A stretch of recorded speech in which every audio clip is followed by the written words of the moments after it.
L'un des premiers dilemmes que l'on rencontre lorsqu'on se lance dans la couture, c'est le choix de la machine. Le plus important consiste à déterminer quelles fonctions vous seront nécessaires. Il n'est pas utile de partir sur un modèle trop sophistiqué si vous n'êtes pas certaine que la couture vous plaira. Mais gardez également à l'esprit qu'une machine bon marché ne sera pas toujours une bonne affaire. L'idéal c'est à la fois une machine simple d'utilisation et proposant suffisamment de possibilités pour vous permettre de progresser. Une des premières questions que vous vous poserez, mécanique ou électronique? Au début ce sera surtout une question de budget. Si vous souhaitez mettre autour de 100 €, ce sera une mécanique, pour débuter ça peut largement suffire. Mais si vous êtes sûr de vous, et que vous pouvez vous offrir tout de suite une électronique, alors foncez.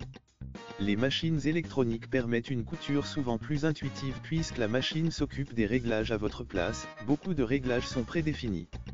Elles sont également un peu plus silencieuses et souvent plus précises, notamment dans la régulation de la vitesse. La graduation des intervalles dans le réglage de la largeur et la longueur de point est plus fine, certaines fonctions automatiques de point d'arrêt, des stops à aiguilles plantées ou levées sont proposées. En France, les ventes de machines à coudre ne se sont jamais aussi bien portées, plus 10% d'augmentation cette année.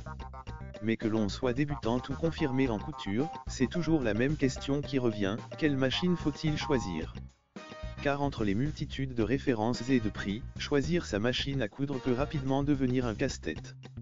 Faut-il alors privilégier les machines manuelles ou automatiques? Comment ne pas se tromper lorsqu'on investit dans une machine à coudre?